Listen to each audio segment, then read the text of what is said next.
Terima kasih pemirsa masih bersama kami dalam Merah Putih. Kita lanjutkan diskusi kita. Timnas Indonesia akan menghadapi Timnas China atau Tiongkok besok di Stadion Utama Gelora Bung Karno. Mari kita gelorakan semangat, kita banjiri GBK dengan energi positif, kita dukung timnas kita. Tapi yang paling penting nih, beliau nih sudah punya anggota partai yang lumayan banyak ya, Bung Richard ya. Ada pertanyaan tadi saya sudah catat, ini penting soal koreografi dan konfigurasi. Itu kan bukan bagian dari taktiknya coach kan. Nah itu boleh dibocorin nggak sehingga nanti bisa memberikan warna berbeda di stadion? Ya kalau koreo dan ini memang ada, tapi saya diwanti-wanti teman-teman nggak boleh dibocorin. Tuh kan. Nggak surprise nanti. Oke, jadi ada aspek kejutan ya. ada aspek kejutan ya pasti. Karena kan besok itu kalau nggak salah juga ada artis ibu kotanya. Jadi itu sebenarnya nggak mau di kitanya. Cuman karena itu panitia menyiapkan, ya mau nggak mau kita cara lagi gitu. Karena itu sebenarnya mengganggu juga supporter untuk berkreasi sebenarnya gitu. Anda bagaimana sih teknisnya mengkoordinir para supporter itu untuk kemudian akhirnya berkumpul di satu titik, masuk dari berbagai pintu dan sebagainya. Ada anggota yang kemudian mengatur alur dan sebagainya, seperti apa? Kalau kesiapan untuk koreo itu kita menyiapkan bisa sebulan sebelumnya. Oh, 1 bulan. Ya, kita rancang dulu kira-kira apa yang kita siapkan, lalu mengumpulkan personnya untuk dari titik narik titik 1, titik 2 segala macam, lalu menggambar segala macam, kita siapkan jauh-jauh hari memang. Nah, sisi lain yang memang untuk memimpin yel dan lagu juga sendiri, pemain musik juga sendiri. Jadi memang tugasnya masing-masing. Soal posisi supporter itu diatur oleh Anda atau kemudian diatur oleh Perserikatan PSSI atau seperti apa pengaturannya? Kalau supporter ya kita sendiri yang ngatur. Jadi teman-teman yang ada di tribun selatan ya di selatan, ada yang ada di tribun utara, timur Oke. gitu. Jadi Terkait semua juga dengan kepentingan koreografi itu ya? betul, iya. Oke, ada yang dibawa nanti yang dibentang atau apa gitu? Dikit aja bocoran lah. Kalau hiasan dan sebagainya pasti ada. Tapi secara detailnya koreo kita tunggu besok. Asik. Udah kayak politisi aja nih, udah susah gitu. Partai. Iya. Partai ya. Oke, kita akan berikan kesempatan teman-teman yang ada di studio dari Tandri Abeng University untuk ini wajah-wajahnya sebenarnya wajah-wajah pecinta timnas dan pecinta pemain timnas kita. Siapa yang ingin sharing, bertanya atau menyampaikan pendapat? Ada? Oke, silakan berdiri, perkenalkan namanya, kemudian pertanyaannya.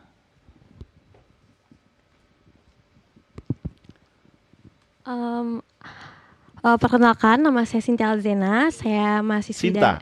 Cynthia Alzena. Cynthia, Iya, Cynthia oke. Alzena. Saya mahasiswi dari Universitas Tandri Abeng. Di sini saya pengen nanya Ambil jurusan apa? Saya dari jurusan Ilmu Komunikasi. Asik, saya juga ada komunikasi loh. Oh iya, sama dong. Oke, pertanyaan? Di sini saya pengen nanya ke Coach RD. Saya mau tanya, menurut Coach itu apa sih tantangan yang didapatin dari pemain timnas? Nah, yang harus dipersiapkan dari mentalnya untuk pemain timnas, yang nilai yang paling efektif menurut Coach RD. Maaf kalau agak belibet ya Coach ya. Oke, bila aja grogi masuk TV. Iya.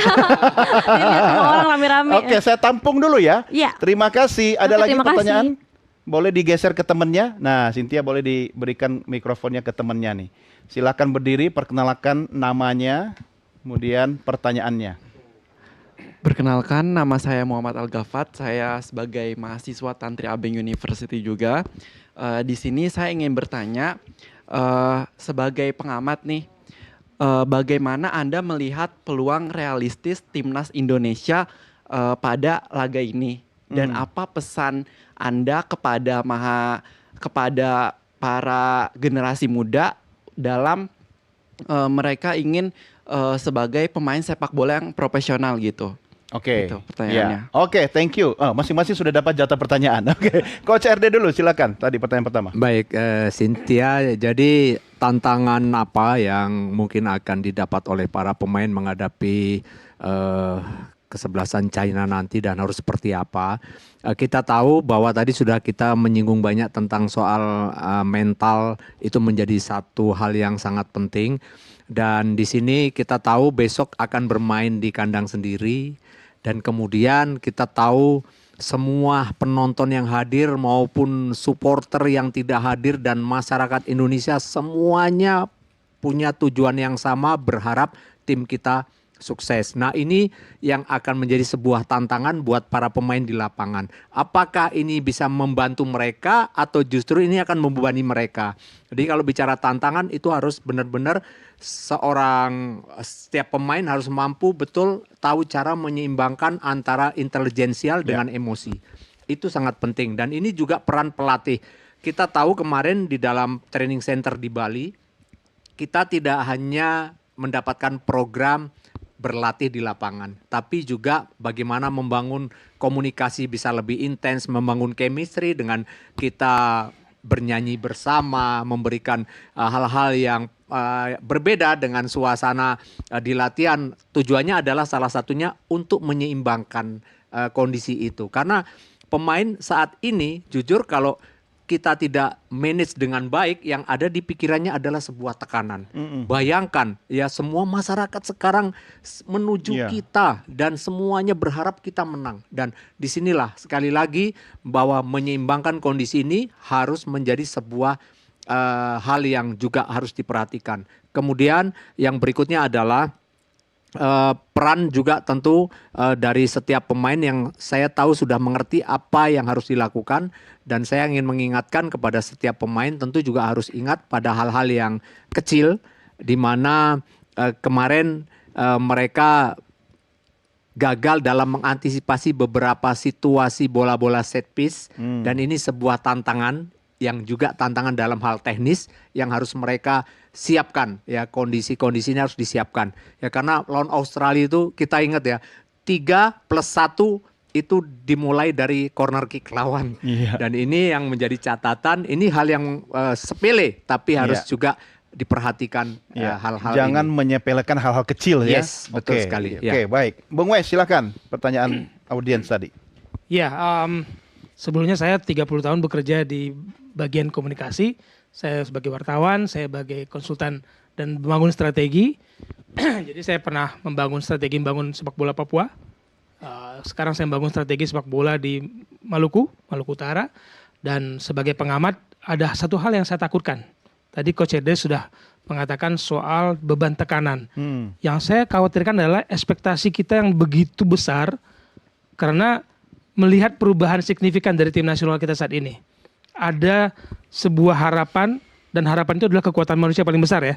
Ada sebuah harapan yang menyelimuti seluruh pencinta sepak bola kita bahwa ada perbedaan karakter, mental, ketenangan, keberanian menghadapi lawan, komunikasi di lapangan dan komunikasi kepada wasit. Ini era yang berbeda timnas sekarang. Jadi ekspektasi besar tadi itu juga diikuti dengan harapan. Ketakutan saya adalah kalau kita gagal berpikir rasional dan hanya melihat harapan itu dan tidak menerima kenyataan hasilnya, yang saya khawatirkan adalah beban yang tadi itu luar biasa menghantam para pemain. Bisa jadi bumerang nggak? Ya, Pak? Bisa jadi bumerang? Iya, sebagai bumerang. Karena apa? Seandainya kita nggak cetak gol sampai menit 70, saya ngeri. Makanya saya katakan tadi, kemudian tergantung kepada pelatih, insting dan keputusannya. Siapa yang menjadi starter, bagaimana, kan ada 11 starter yang dipilih, bagaimana dia mengeluarkan kemampuan terbaik sesuai dengan game plan-nya, lalu kemudian dia mencari alternatif dengan pemain pengganti yang cocok untuk mengubah situasi ketika dia membutuhkan. Itu kan keputusan yang harus diambil dan siapa yang akan digantikan. Tapi apakah mungkin ya kita tidak mencetak gol sampai menit ke-70? Kalau dengan tidak bermaksud overconfidence ya. Justru saya yakin dengan pergantian perubahan gaya bermain yang kita miliki sekarang, lawan Australia kita belajar.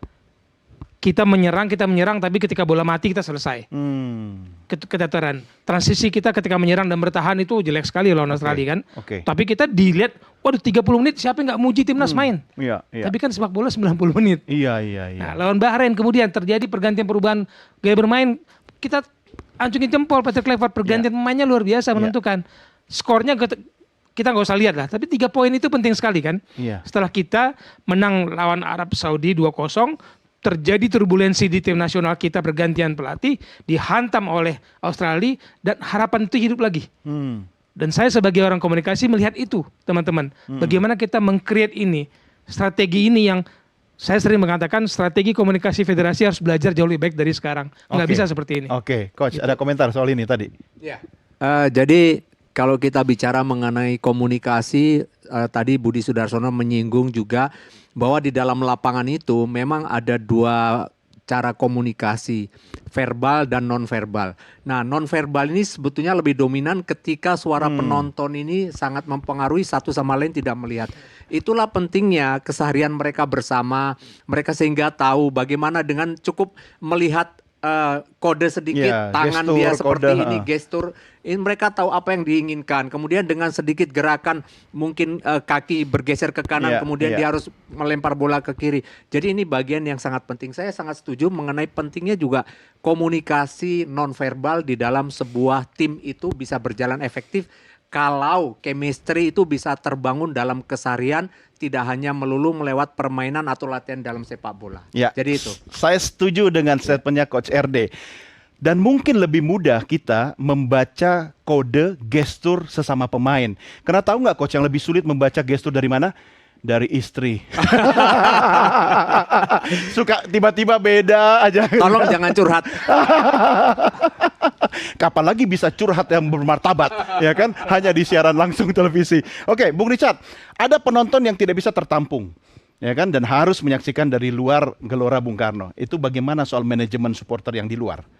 Ya, kita sih berharap memang sudah sampaikan ke Esko juga bahwa kalau bisa yang tidak tertampung jadi siapkan layar lebar di sekitar GBK.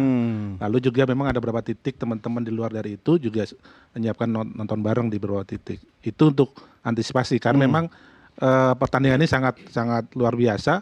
Ini menjelang weekend Ya, sebelum betul. juga Idul Adha. Jadi ini animonya luar Besoknya biasa. juga Idul Adha. Idul Adha. Jadi memang banyak hal yang harus diantisipasi. Mudah-mudahan tidak terjadi sesuatu hal. Hasil juga positif. Semuanya baik lah. Oke, Gitu. Anda berikan pesan kepada para supporter kita yang akan besok ngumpul di GBK Soekarno GBK Gelora Bung Karno. Sampai belibet saya. Silakan sampaikan. Ya buat teman-teman besok yang akan datang mendukung timnas, datang yang pertama harus lebih awal, jangan tunda-tunda. Lalu teman-teman yang memang bertugas sesuai dengan kesepakatan kita, yang mau koreo dan sebagainya itu juga lebih awal, karena itu memperlancar lajur masuknya penonton. Yang kedua tentunya kita harus jaga sama-sama. Jangan sampai ada hal yang seperti yang kemarin, tiba-tiba kita kena sanksi. Jadi kita fokus saja untuk timnas kita dan juga respect sama tim lawan. Oke, semangat. Bung Wes, kata kuncinya besok agar kita menang. Kalau saya jalankan strategi sesuai dengan game plan yang sudah disiapkan pelatih dan berikan aspek kejutan presentasinya lebih besar dari yang sebelum-sebelumnya. Dari awal sudah ada aspek kejutan. Ya, starting line up dan babak kedua. Saya menunggu kejutan. Oke, skor Saya berharap 2-0. 2-0. Oke, Coach RD, silakan.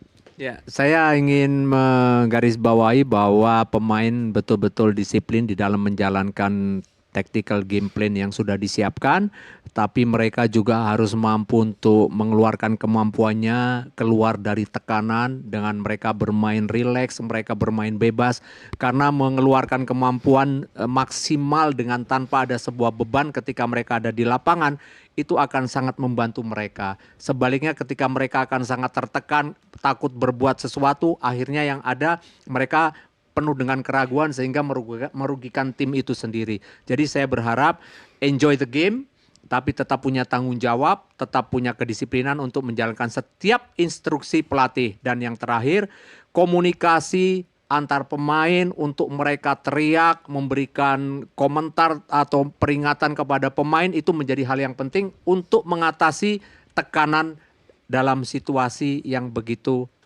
menurut saya penuh dengan ketegangan. Skor tadi saya sudah mengatakan saya selalu takut gagal di dalam menentukan kalau skor berapa karena kemarin saya sudah diingetin Anda tidak berbakat menjadi seorang peramal.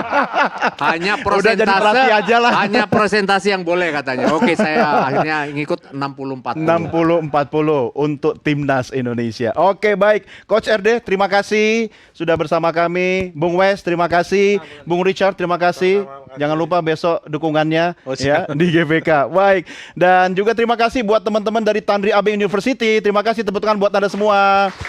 ya sudah hadir malam ini. Thank you Chief Irwan sudah bersama kita. Jangan lupa besok semuanya ngumpul ke GBK ya, Gelora Bung Karno. Dan terima kasih buat Anda pemirsa yang sudah bersama kami. Jangan lupa besok mari kita dukung tim Garuda kita. Merah putih ada di dada kita. Saya Doni De Geza. Terima kasih. Sampai jumpa. Merdeka.